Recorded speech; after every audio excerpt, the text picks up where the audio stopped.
하나님께서 오늘 우리에게 주시는 말씀은 역대하 31장 1절에서부터 8절까지 말씀입니다. 하나님의 말씀을 받들어 봉독할 때에 살아계신 하나님의 음성을 들으시기 바랍니다.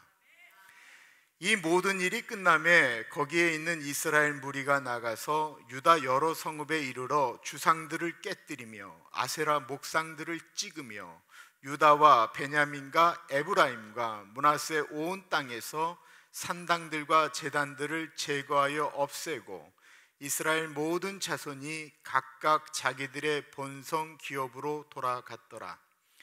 히스기야가 제사장들과 레위 사람들의 반열을 정하고 그들의 반열에 따라 각각 그들의 직임을 행하게 하되 곧 제사장들과 레위 사람들에게 번제와 화목제를 드리며 여호와의 휘장문에서 섬기며 감사하며 찬송하게 하고 또 왕의 재산 중에서 얼마를 정하여 여호와의 율법에 기록한 대로 번제 곧 아침과 저녁의 번제와 안식일과 초하루와 절기의 번제에 쓰게 하고 또 예루살렘에 사는 백성을 명령하여 제사장들과 레위 사람들 몫에 음식을 주어 그들에게 여호와의 율법을 힘쓰게 하라 하니라. 왕의 명령이 내리자 곧 이스라엘 자손이 곡식과 포도주와 기름과 꿀과 밭의 모든 소산의 첫 열매들을 풍성히 드렸고 또 모든 것의 11조를 많이 가져왔으며 유다 여러 성읍에 사는 이스라엘과 유다 자손들도 소와 양의 11조를 가져왔고 또 그들의 하나님 여호와께 구별하여 드릴 성물의 11조를 가져왔으며 그것을 쌓아 여러 더미를 이루었는데 셋째 달에 그 더미들을 쌓기 시작하여 일곱째 달에 마치니라. 히스기야와 방백들이 와서 쌓인 더미들을 보고 여호와를 송축하고 그의 백성 이스라엘을 위하여 축복하니라. 아멘. 오늘은 역대하 31장 1절에서부터 8절의 말씀을 가지고 하나님을 진정으로 사랑하시나요? 라는 제목으로 은혜 나누고자 합니다. 미국에서는 절대로 볼 수 없지만 예전 한국 겨울이면 집 밖 쓰레기통 옆에 한 장이나 두 장씩 꼭 나와 있던 것이 있었습니다. 뭘까요? 연탄재입니다. 예전에는 한국 분들이 86년까지는 85% 이상이 연탄을 뗐지만 지금은 아주 극빈한 가정 16만 가정만 연탄을 떼고 있다고 합니다. 꽁치를 어디다 구워 먹으면 제일 맛있는 줄 아세요? 연탄불이에요. 연탄불. 고등어 자반도 연탄불에 구워 먹어야 제일 맛있어요. 진짜 얼마나 그리운지. 겨울이 되고 눈이 내리면 얼마 후 길이 얼기 시작합니다. 그러면 완전히 타버린 연탄재를 밟아 깨트려서 미끄러지지 않도록 하지요. 애들이 그 연탄재를 갖고 서로 집어던지면서 길거리를 이렇게 미끄러지지 않도록 했던 기억이 납니다. 연탄재가 완전히 연소하게 되면 검은 것이 전혀 보이지 않는 하얗게 변하게 됩니다. 한 시인이 검었던 연탄재가 하얗게 타버리는 것을 보면서 인간의 사랑을 생각하였습니다. 오래전 주례사에 들어갔던 것처럼 검은 머리, 팥뿌리가 될 때까지 라고 하는 것처럼 말입니다. 안도연이라는 시인입니다. 연탄재 함부로 차지 마라. 너는 누구에게 한 번이라도 뜨거운 사람이었더냐. 하얗게 연탄재를 보면서 자기 자신을 돌아보는 것입니다. 자신을 다 태워버려서 누군가를 그렇게 내 자신이 없어질 만큼 사랑해 본 적이 있는가라고 하는 것이었습니다. 여러분들 혹시 그런 사랑을 해보셨습니까? 이럴 때 옆에 사람의 손을 꽉 잡아주시면 오늘 밥이 달라집니다. 그렇다고 한다면 교회를 그렇게 오래 섬기셨는데 하나님을 그렇게 사랑하시나요? 한 율법사가 예수님을 찾아왔습니다. 이 율법사는 하나님 사랑하는 사람이었습니다. 그래서 예수님께 질문을 던집니다. 예수님, 계명 중에 가장 큰 계명이 무엇입니까? 마태복음 22장에 예수님이 이렇게 말씀하셨습니다. 예수께서 이르시되 내 마음을 다하고 목숨을 다하고 뜻을 다하여 주 너의 하나님을 사랑하라 하셨으니 이것이 크고 첫째 되는 계명이요 둘째도 이와 같으니 내 이웃을 내 자신같이 사랑하라 하셨으니 이 두 계명이 온 율법과 선지자의 강령이니라. 내 마음을 다하고 목숨을 다하고 뜻을 다하여 주 너의 하나님을 사랑하라고 하는 말은 100% 사랑하라는 말인지요. 이 100%라는 말이 왠지 우리에게는 부담스럽습니다. 그러나 부담스러워할 필요 없습니다. 하나님 외에 다른 신을 섬기지 않는 것, 하나님만을 나의 하나님으로 섬기는 것이 100% 섬기는 것이죠. 마치 결혼한 사람이 자기 배우자만을 사랑하는 것과 똑같은 이치입니다. 그런데 놀랍게도 이 일이 쉽지 않습니다. 배우자만 사랑하는 것이 제일 쉬운 일인 것 같은데, 당연한 것 같은데 그렇지 않다라고 하는 사실을 우리는 살면서 경험합니다. 수많은 유혹과 수많은 일들이 직장 생활을 하고 살아오는 과정 가운데 혼돈을 주고 아픔을 주고 고통을 주고 찢어짐의 상처를 주기도 합니다. 더군다나 하나님을 내 마음을 다하고 뜻을 다하여라고 하는 마음과 뜻이라고 하는 것은 눈에 보이는 것이 아닙니다. 우리의 마음이 뜻을 마음을 다해서 하나님을 섬기는지 그것을 정확히 아는 것은 다른 사람의 평가가 아닌 자신만이 알고 있는 것입니다.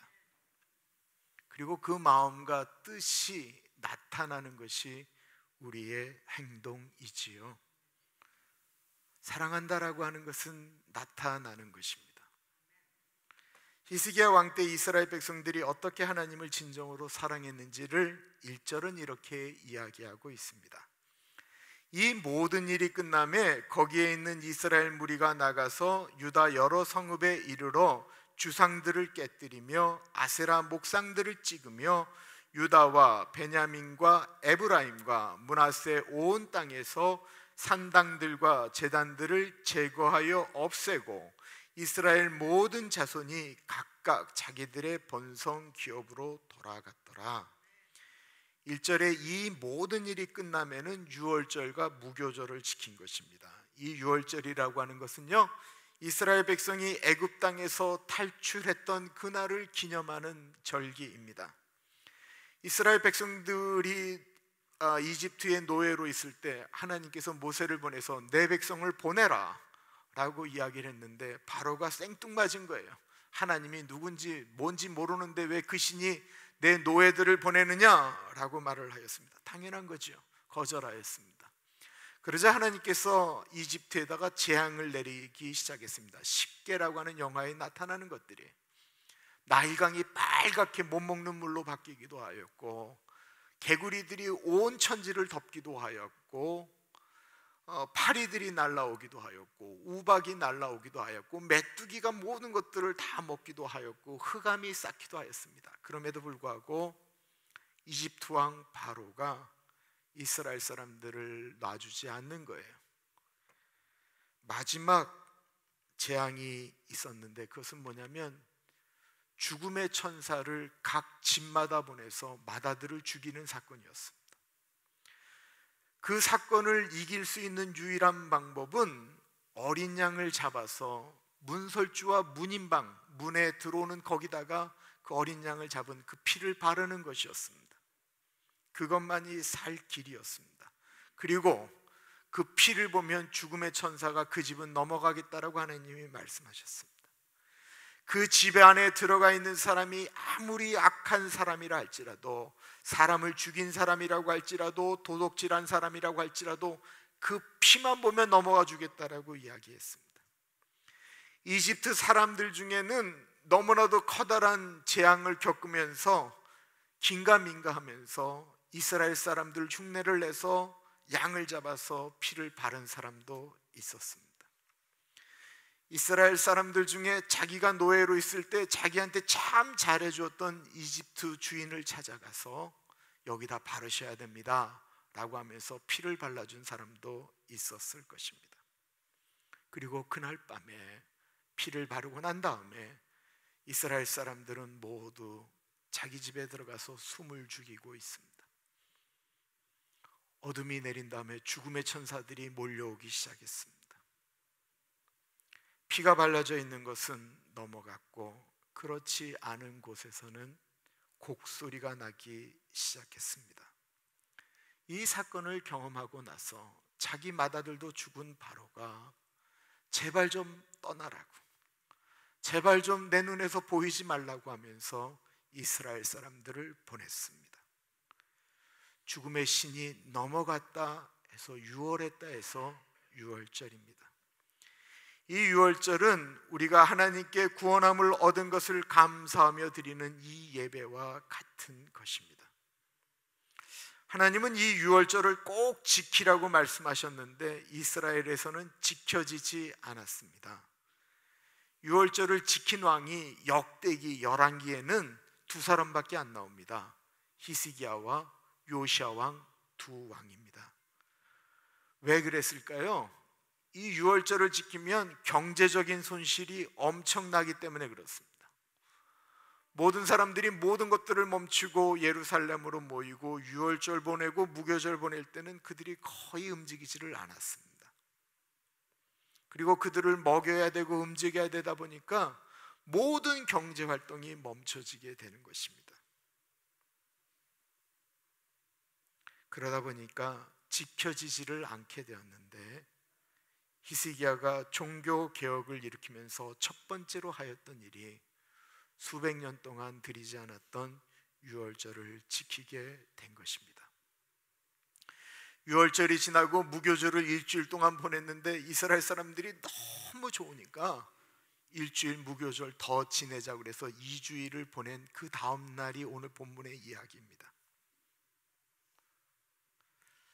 온 이스라엘에서 모인 사람들이 유월절을 보내고 난 후에 각각 자기들의 본성 기업으로 돌아갔다라고 이야기하고 있습니다. 제가 한번 다시 읽어볼게요. 이 모든 일이 끝남에 거기에 있는 이스라엘 무리가 나가서 유다 여러 성읍에 이르러 주상들을 깨뜨리며 아세라 목상들을 찍으며 유다와 베냐민과 에브라임과 므낫세 온 땅에서 산당들과 제단들을 제거하여 없애고 이스라엘 모든 자손이 각각 자기들의 본성 기업으로 돌아갔더라. 그들은 유월절을 보내고 난 다음에 자기의 집으로 돌아가면서 자신들이 하였던 결심을 실천하였습니다. 그것은 그들이 오랫동안 섬겼던 우상을 깨뜨리고 아세라의 목상을 쳐 부수고 산당들과 제단들을 제거하였다라고 말하고 있습니다.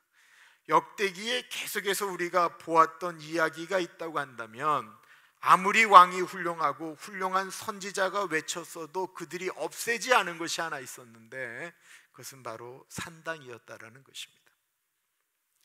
산당은 이스라엘 사람들의 삶의 본질과 같은 것이었습니다. 산당은 그들에게서는 없어서는 안 될 존재와 같은 것이었습니다. 하나님은 멀리 계시는데 산당만큼은 가까이 있습니다. 산당을 보면 왠지 마음에 위로가 됩니다. 산당은 그들에게 우리가 즐기는 취미 생활 같은 것이었고 돈이었고 행복이었습니다. 하나님께 예배는 드리지만 마음이 끌끌해지면 예루살렘이 아닌 산당에 가서 산당에서 우상에게 절하며 마음의 안정을 취했던 것입니다. 바꾸어 말하면 굳이 하나님 도움 없어도 통장에 돈이 넉넉하면 이만하면 나는 살 수 있다라고 생각하는 마음과 똑같은 것이었습니다. 하나님을 사랑하긴 사랑하는데 마음과 뜻과 정성을 다하는 것이 아닌 대충 사랑하는 것이었습니다. 그런데 이때에는 온 이스라엘 백성들이 자발적으로 이 산당을 제거해 버렸다라는 것입니다. 자신들의 삶의 중심에 있었던 것, 하나님보다 더 가까이 있었던 것을 없앴다라는 것입니다. 그때 진정한 개혁이 일어나기 시작한 것입니다. 진정한 사랑이라고 하는 것은 내 자신 속에서부터 있는 것을 버리는 것입니다. 히스기야 왕은 예배를 잘 드리고 싶었습니다. 가만히 보니까 예배를 인도할 제사장 레위인들이 너무 부족한 거예요. 왜냐하면 수십 년 동안 그의 아버지 아하스가 예루살렘 성전문을 잠궈버렸거든요. 그러니까 수십 년 동안 제사장들 레위인들이 예배를 못 드리니 어떻게 살겠어요? 그들이 다 흩어졌던 거예요. 그들을 다 모았습니다. 2절을 봅니다. 히스기야가 제사장들과 레위 사람들의 반열을 정하고 그들의 반열에 따라 각각 그들의 직임을 행하게 하되 곧 제사장들과 레위 사람들에게 번제와 화목제를 드리며 여호와의 휘장문에서 섬기며 감사하며 찬송하게 하고. 그런데 여기에 문제가 발생했습니다. 제사장들과 레위인들을 다 끌어모으기는 했는데 그들에게 월급을 줄 수가 없는 거예요. 만약에 생활이 안 되면 그들은 다시 흩어질 게 뻔했습니다. 히스기야 왕이 어떻게 했을까요? 자신의 재산을 털었습니다. 그리고 예루살렘 사람들에게 그들이 일할 수 있도록 도와달라고 했습니다. 3절과 4절입니다. 또 왕의 재산 중에서 얼마를 정하여 여호와의 율법에 기록한 대로 번제 곧 아침과 저녁의 번제와 안식일과 초하루와 절기의 번제에 쓰게 하고 또 예루살렘에 사는 백성을 명령하여 제사장들과 레위 사람들 몫의 음식을 주어 그들에게 여호와의 율법을 힘쓰게 하라 하니라. 제가 오렌지 하나교회 있을 때 제가 월요일하고 이틀 밤에는 창고에서 일을 했습니다. 그리고 제가 택시 운전도 했습니다. 제가 독하게 마음을 먹은 것은 그래도 풀타임이기 때문에 새벽에 교회 나가면 오후 5시까지 제가 양심적으로 정한 시간은 교회를 지키고 그거 끝난 다음에 밤에 일을 하려니까 쉽지는 않았습니다. 잠을 많이 잘 수가 없었습니다. 그런데 그렇게 안 하면 제가 제 가족을 책임질 수 없었습니다. 어떤 분들은 목사가 그런 일들을 해야 교인들의 마음을 이해해서 좋다라고 말할 수 있습니다. 공감합니다. 밤에 일을 하다 보니까 밤에 일하시는 분들이 얼마나 힘들까 이해할 수가 있었습니다. 그런데 그렇게 하루에 수십 시간을 밖에서 보내면서 가정도 돌보고 설교도 준비하고 신방을 가는 일은 좀 불가능하다라고 생각되어집니다. 교인들은 목사가 설교도 잘하고 신방도 잘하고 겸손하고 청빈하고 먹사보다는 목사이기를 바라지요. 그렇게 사시는 분들도 분명히 계십니다. 그러나 일반적이지는 않습니다. 설교를 준비하려고 한다면 거기에 그만큼 시간을 써야 합니다. 노력해야 되고 오랫동안 앉아서 성경 묵상해야 됩니다. 성경을 읽어야 합니다. 4절은 이렇게 이야기하고 있습니다. 그들의 몫의 음식을 주어 그들에게 여호와의 율법을 힘쓰게 하라고 이야기했습니다. 그것을 주는 이유는 그들이 율법을 잘 연구해서 백성들에게 전달하는 일을 전념할 수 있도록 그렇게 했다라는 것입니다. 말씀이 좋아지고 괜찮으면 행복한 것은 교인들이기 때문에 그렇습니다. 그 이야기를 듣자 온 이스라엘 백성들이 자신들의 삶의 11조를 가지고 오기 시작했습니다. 왕의 명령이 내리자 곧 이스라엘 자손이 곡식과 포도주와 기름과 꿀과 밭의 모든 소산의 첫 열매들을 풍성히 드렸고 또 모든 것의 11조를 많이 가져왔으며 유다 여러 성읍에 사는 이스라엘과 유다 자손들도 소와 양의 11조를 가져왔고 또 그들의 하나님 여호와께 구별하여 드릴 성물의 11조를 가져왔으며 그것을 쌓아 여러 더미를 이루었는데 셋째 달에 그 더미들을 쌓기 시작하여 일곱째 달에 마치니라. 오늘날 11조가 필요하냐 안 하냐 말들 많습니다. 구약의 정신이 아닌 신약의 정신은 11조가 아니다라고 말씀하시는 책들도 많습니다. 이런저런 이야기 다 무의미한 이야기입니다. 만약에 성경에 하나님을 사랑한다면 11조는 무조건 내야 된다라고 꼭 집어서 말씀했다고 한다면 그렇다고 사람들이 내겠습니까? 사람들은 자기가 믿는 만큼, 자기가 생각하는 만큼 하나님께 헌신합니다. 하나님이 열을 주셨고 그 중에 하나를 하나님께 드리는 것이라고 설명을 해도 이게 되게 어려운 이야기입니다. 어쩌면 어떤 분에게는 죽을 때까지 불가능한 일일 수도 있습니다. 어느 분에게는 주일날 예배 한번 드리러 오는 것마저도 너무나도 버겁기 때문에 하나님, 이것은 나의 삶의 11조와 같은 것이다라고 말씀하는 분도 계십니다. 저희 교회에 아무것도 봉사하지 못하시는 분입니다. 근데 예배를 빠지기도 하고 참석하시기도 하는데, 예배를 그분이 드리러 오려면 그분 일하는 그 시간에 다른 사람을 대신 데려다 놓고 그분의 모든 편의를 봐주고 우리 교회에서 예배 드리고 가셔야 되는 분도 계십니다. 그분은 예배 드리러 오는 시간에 그 예배를 참석하기 위해서 많은 것들을 양보해야 되는 분입니다. 그것을 어떻게 돈으로 계산하며 말할 수가 있겠습니까?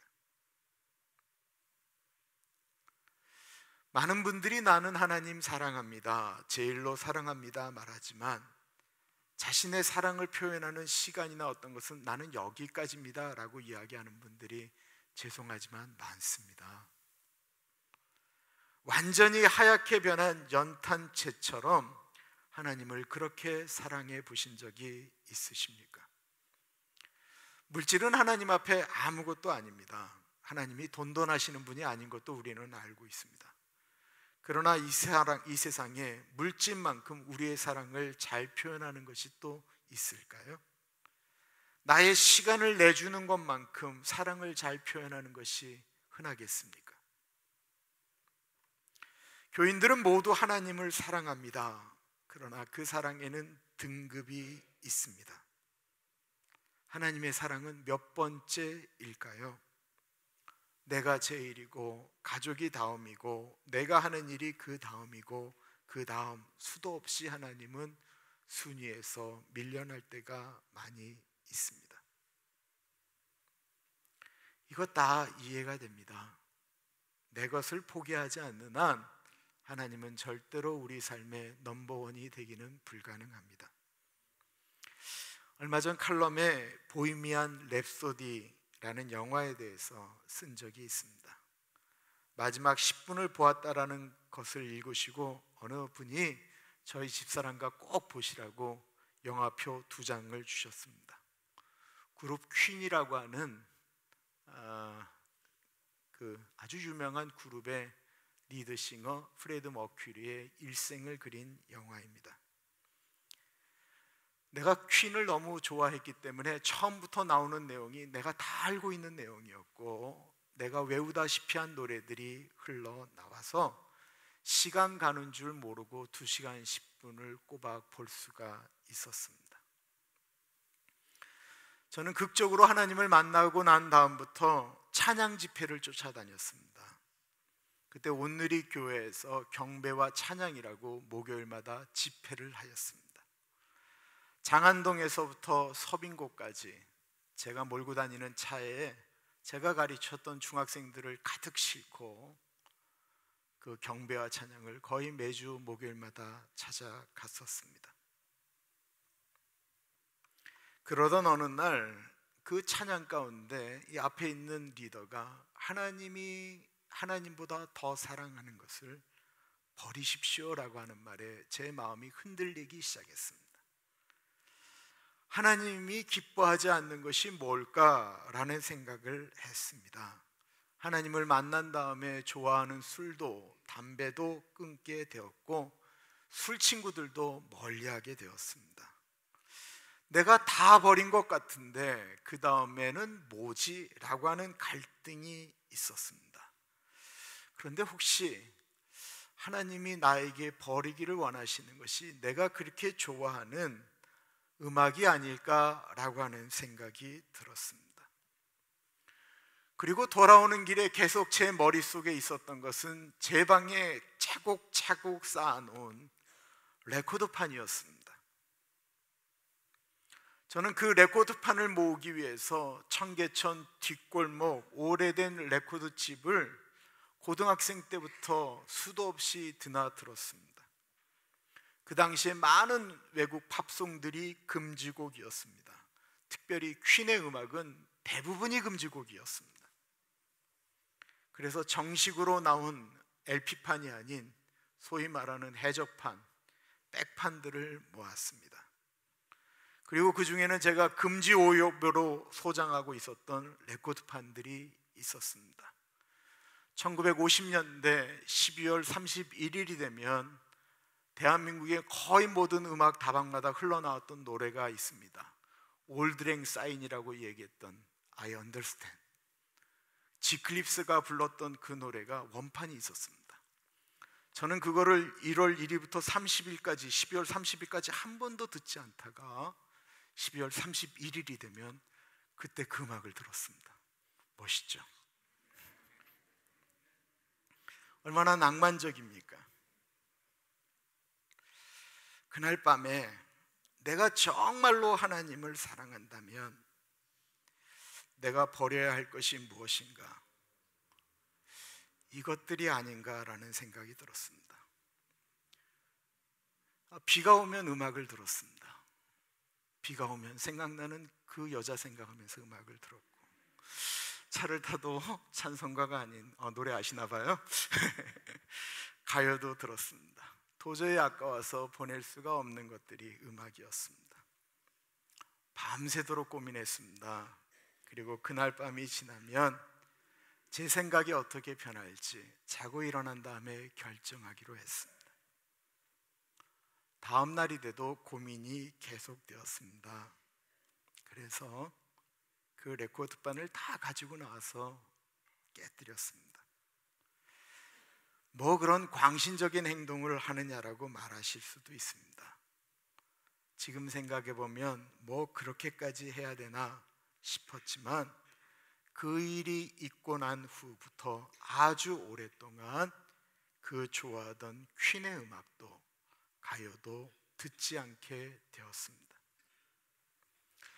레코드판을 깨는 행동은 어떻게 보면 제 10대의 추억을 깨뜨리는 것과 같았습니다. 아무리 생각해도 그렇게 안 하면 제가 다시 돌아설 것 같은 두려움 같은 것이 있었습니다. 근데 놀랍게도 큰 것을 포기하고 나니까 정말 더 큰 은혜를 하나님이 주셨습니다. 제가 그렇게 하고 난 다음에 교회에 익투스라고 하는 찬양팀의 멤버가 되었고 만들게 되었습니다. 거기서 반주하는 아리따운 자매를 만나게 되었습니다.